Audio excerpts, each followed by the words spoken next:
लुधियाना के सुनील और उसकी बेटी रीटा एक अच्छे और संपन्न परिवार से ताल्लुक रखते थे। एक दिन रीटा की भाभी उसके घर आती है। रीटा, तुझे तो पता है तेरा भाई कुछ नहीं करता, ऊपर से 2 बच्चों की जिम्मेदारी, बेटी भी बड़ी हो गई है। तू तो बुआ है, कुछ मदद कर सकती है तो कर देना। कहाँ पैसे हैं भाभी, बस समझ लो किसी तरह हम लोग भी दिन काट रहे हैं। 2 ही तो कार है और मेरी बेटी भी बड़ी हो रही है। अब उसके लिए कार लेनी है तो 10 लाख का खर्चा तो लग ही जाएगा। तभी वहाँ सुनील आ जाता है। अरे शशि, क्या है, तू हमेशा पैसों के लिए परेशान क्यों रहती है? वैसे क्या जरूरत थी बेटी की शादी इतने बड़े घर में तय करने की? अरे पैसे नहीं थे तो ऐसे ही कर देती कहीं शादी। इतने बड़े होटल में क्यों कर रही है शादी? लेकिन यहाँ तो मामला शादी का है, डेट तय है। दरअसल तेरे भतीजे के पीएफ के पैसे आने हैं, पर उसमें देर हो रही है। जैसे ही पैसे आ जाएंगे मैं तेरे अकाउंट में डलवा दूंगी। ठीक है, हम लोग सोचकर बताएंगे। तभी वहाँ भतीजा आ जाता है। फूफा जी, आप लोग ही मदद कर सकते हैं, वरना तो कैसे काम होगा समझ में ही नहीं आ रहा। मैं वादा करता हूँ जैसे ही पैसे आ जाएंगे मैं आप लोगों को वापस कर दूंगा। हाँ भाई, ठीक है। अब देख भाई, हमारे लड़के तो सारा दिन घर पर पड़े रहते हैं, ना कमाते हैं ना कुछ कमाने की इच्छा रखते हैं। लेकिन चल ये ले, कितने पैसे चाहिए? जी 4 लाख रुपए। ठीक है, लेकिन पैसे ध्यान से वक्त पर वापस लौटा देना। सुनील मुसीबत के वक्त बीवी के भतीजे की मदद तो कर देता है, लेकिन उन लोगों के जाने के बाद देख ले रीटा, तेरे मायके वालों ने मांगा तो दे दिया, वरना इन लोगों का मुझे कोई भरोसा नहीं है। अरे क्यों भरोसा नहीं है? इससे पहले तो कभी इन लोगों ने आपसे मदद भी नहीं ली। हाँ, ली तो नहीं, लेकिन पैसे की किल्लत ही रहती है ना इन लोगों के पास। अरे ठीक है ना, नहीं लौटा पाए तो भतीजे के ससुराल से निकाल देंगे। सुना है बड़े घर में शादी हो रही है। सुनील और रीटा पैसे तो दे देते हैं, लेकिन अगले रोज ही। हाँ भाई साले साहब, क्या हाल है? ठीक हूँ जीजा जी। क्या बात है, सालों बाद आपका फोन, जरूर कोई बात होगी, बताइए ना।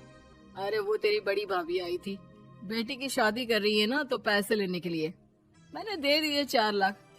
सोचा भाई किसी गरीब की बेटी की शादी हो रही है, पुण्य मिल जाएगा। अच्छा किया जीजा जी, उनका बेटा बहुत मेहनती है, जल्द ही लौटा भी देगा। वहीं रीटा भी फोन करके हर किसी को पैसे देने की बात करती है। रीटा की भाभी शशि के पास उसके भाई का फोन आता है। तूने सुनील से पैसा लिया है क्या? नहीं भाई, सिर्फ बात की है, बोल तो रहा है कि दे देगा। वो लोग मदद करने वालों में से नहीं है, और मदद कर भी दे लेकिन समाज में गा गा कर हालत बुरी कर देते हैं। अब गाने दीजिए ना भाई, मैं क्या कर सकती हूँ, मेरे पास कोई ऑप्शन भी तो नहीं है। बेटी की अगले हफ्ते शादी जो है। शशि की बेटी की शादी हो जाती है, लेकिन शादी के 1 महीने बाद ही सुनील का फोन भतीजे के पास आता है। हाँ भाई, शादी तो हो गई हम लोगों की दुआ से। अब देख, ऐसा ही फायदा होता है पैसे वाले रिश्तेदार हो तो। तेरे वक्त पर हम कैसे खड़े हो गए थे, लेकिन अब पैसा लौटा दे भाई। जी मैंने पीएफ के लिए अप्लाई कर दिया था, उसके नोटिफिकेशंस मैं आपको भी भेज देता हूँ। मुझे लगता है 10 दिन में पैसे आ जाना चाहिए। जैसे ही पैसा आएगा मैं आपके अकाउंट में डाल दूंगा। और ना जी ना, कोई नोटिफिकेशन नहीं चाहिए, पैसा चाहिए, पैसा।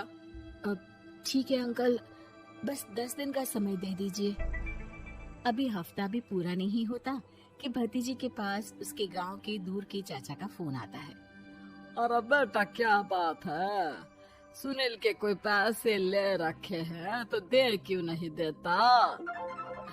हाँ चाचा जी, बात तो हुई थी, 10 दिन का वक्त मांगा है, उम्मीद है हो ही जाएगा। अरे फोन कर रहा है, रोज बता रहा था कि बेटी की शादी में मदद की थी। अब क्या है ना, भले ही शादी 10 दिन रोक देते, लेकिन सुनील से मदद नहीं लेनी चाहिए थी। याद है ना कितना बदनाम कर दिया था उसने पूरे घर को सोसाइटी में। हाँ चाचा जी, मैं भी यही सोच रहा था कि उन लोगों से मदद नहीं लेनी चाहिए थी। कई लोगों के फोन आ चुके हैं। वही रीटा अपनी भाभी को फोन कर देती है। क्या है भाभी, कब पैसे लौटाओगी? पता है ना ये कितना बोल रहे थे, तुम्हारे बोलने पर मैंने पैसे दिए हैं। भाभी अब तो आपके बेटे की कार बेच दो और हम लोगों के पैसे दे दो। अरे लेकिन रीटा, बात तो 3 महीने की हुई थी ना, अभी तो 2 महीने भी नहीं हुए पैसा लिए, थोड़ा तो सब्र करो। नहीं नहीं भाभी, वैसे मेरा बेटा टिक्कू आ रहा है आप लोगों के घर रहने के लिए, उसको अच्छे से खिलाना पिलाना, समझी? भाभी को समझ में नहीं आता कि वो क्या करे।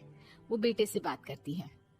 अरे माँ, इन लोगों से मदद लेकर सच में बहुत बड़ी गलती कर दी। मुझे खुद समझ में नहीं आता कि कैसे इन लोगों के पैसे जल्द से जल्द दे दूं। तभी डोरबेल बजती है और रीटा का बेटा टिक्कू घर में आता है। आओ बेटा, मामी के घर पहली बार आए हो रहने। आप पापा बोल रहे थे कि आप लोग पैसे का ब्याज तो दे नहीं पाओगे, तो तब तक मैं यहीं रह लूं। और हाँ, मैं एसी के बिना नहीं सो पाता। आप लोग अपना देख लेना और पैसे जल्दी लौटा देना, क्योंकि मैं थोड़ा जल्दी जाना चाहता हूँ। रीटा का फोन शशि के पास आता है। भाभी, पैसे कब तक दोगे? बेटी की विदाई के बाद शशि के घर का माहौल बिल्कुल बदल जाता है। वो हर वक्त बेटे से उसके पीएफ के पैसे पूछती, और पीएफ यानी कि सरकारी काम आजकल में पूरा 1 महीना और बीत जाता है।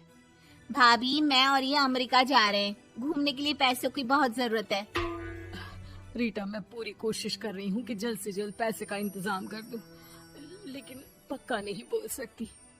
तभी सुनील का फोन भतीजे के पास आता है। देख, माना 3 महीने की बात हुई थी पैसे लौटाने के लिए, लेकिन अभी मुझे पैसों की काफी जरूरत है। मैं अमेरिका जा रहा हूँ, तो पैसे मैंने किसी से ब्याज में पकड़ लिए हैं। तू हर महीने 4 लाख का 20,000 ब्याज डाल देना मेरे अकाउंट में। सुनील फोन रख देता है, लेकिन भतीजा काफी परेशान हो जाता है।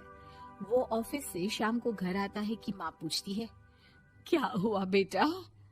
बेटा माँ को सारी बात बता देता है। माँ भगवान के सामने हाथ जोड़कर खड़ी हो जाती है और रोने लगती है कि तभी बेटे का मोबाइल पर मैसेज बजता है। माँ, पीएफ के पैसे आ गए। और वो ऑनलाइन ही सुनील के पैसे वापस कर देता है। भला हो। लेकिन आज एक बात तो समझ में आ गई, मदद हमेशा उन लोगों से लो जो मदद के बदले आपसे मदद में दी गई रकम ही वापस लें, ना कि समाज में आपकी इज्जत।